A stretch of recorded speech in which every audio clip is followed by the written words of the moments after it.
Hello, Professor, and hello, everyone. My name is Mohammed Ismail with student ID 1401964, and my group member is Yasopov Daston Bek Ravashan Ogli. His student ID is 1401961. We both group members will give you a presentation about paper publication. So this slide gives an overview about the paper publication. So publishing your research is an important step in your academic career.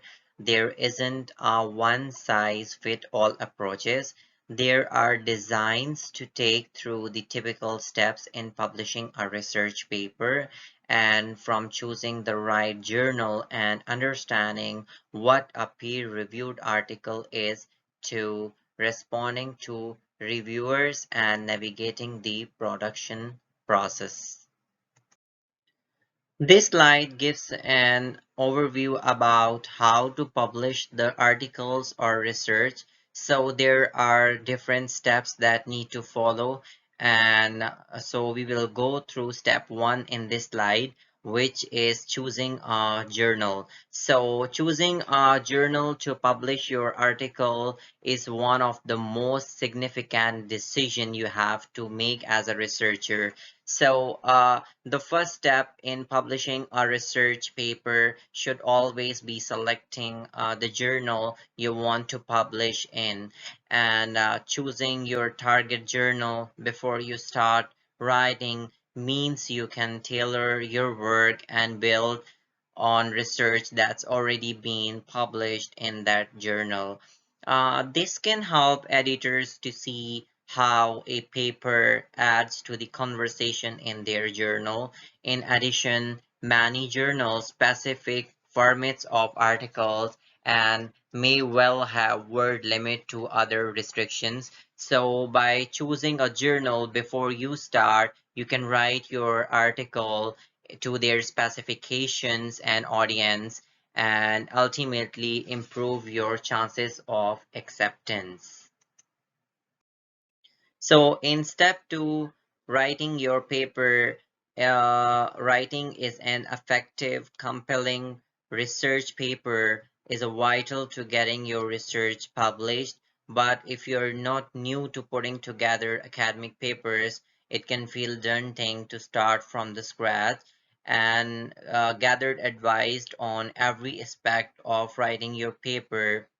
You have to make sure that you're having a great start, and writing your paper guide will take you through everything that you need to know to put together your research article and prepare it for the submission.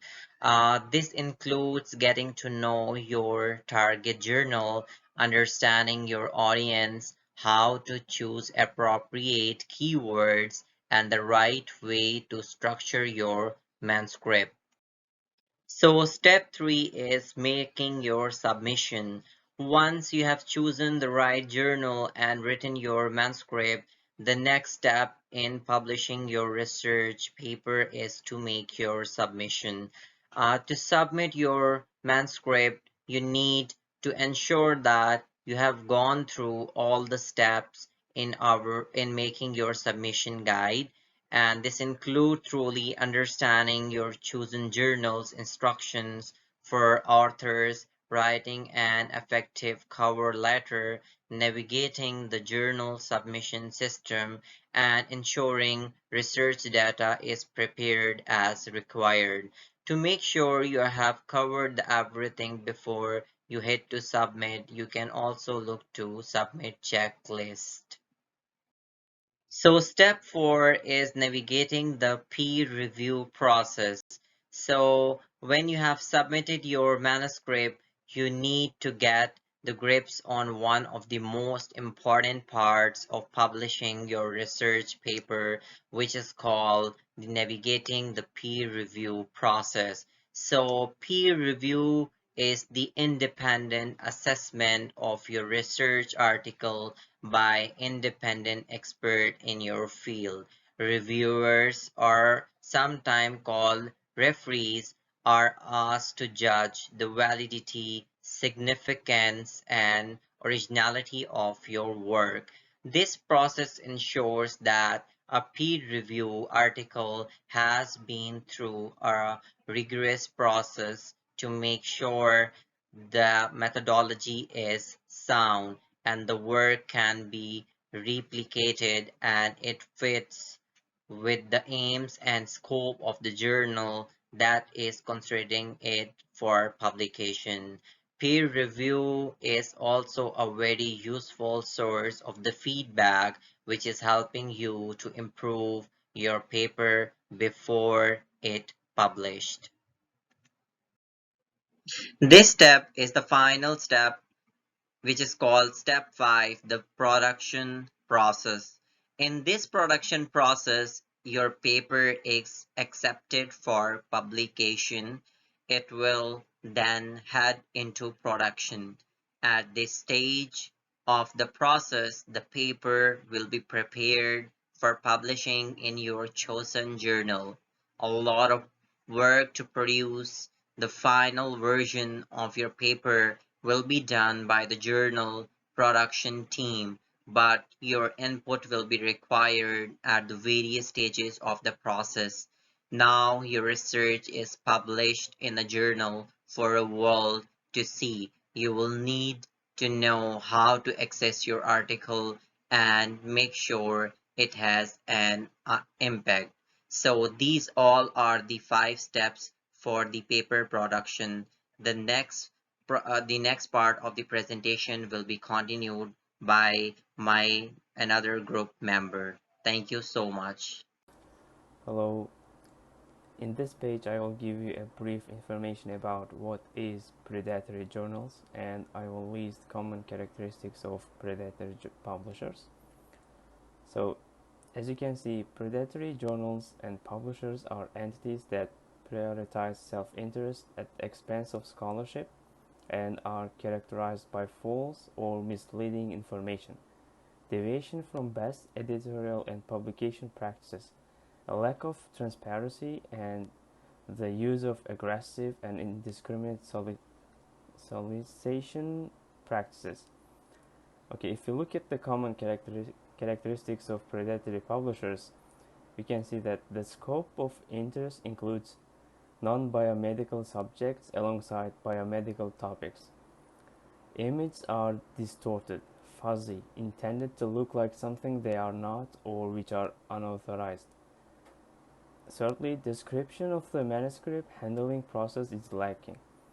Manuscripts are requested to be submitted via email, and rapid publication is promised. Moreover, there is no retraction policy, and information on whether and how journal content will be digitally preserved is absent. Finally, journals claiming to be open access either retain copyright of published research or fail to mention copyright. You can see the contact email address is non-professional and non-journal affiliate, and there are gmail.com or yahoo.com is the examples. In this page I will talk about top journals and impact factor. So impact factors are used to measure the importance of a journal by calculating the number of times selected articles are cited within the last few years. The higher the impact factor, the more highly ranked the journal. Impact factors are useful, but they should not be the only consideration when judging quality. Using a dataset that combines information on all articles published in the top 5 journals from 1970 to 2012 with their Google Scholar citations, we identify some key trends. Okay. First, annual submissions to the top 5 journals nearly doubled from 1990 to 2012. The total number of articles published in these journals declined from 400 per year in the late 1970s to 300 per year most recently. And recently published papers are on average 3 times longer than they were in the 1970s. contributing to the relative shortage of journal space. And the number of authors per paper has increased from 1.3 in 1970 to 2.3 in 2012, partly offsetting the fall in the number of articles per year. Citations for top 5 publications are high among papers published in late 1990s. The median number of Google Scholar citation is 200. Finally, citation counts are significantly higher for longer papers and those written by more co-authors. And thank you for your attention. If you have any questions, you are more than welcome to ask.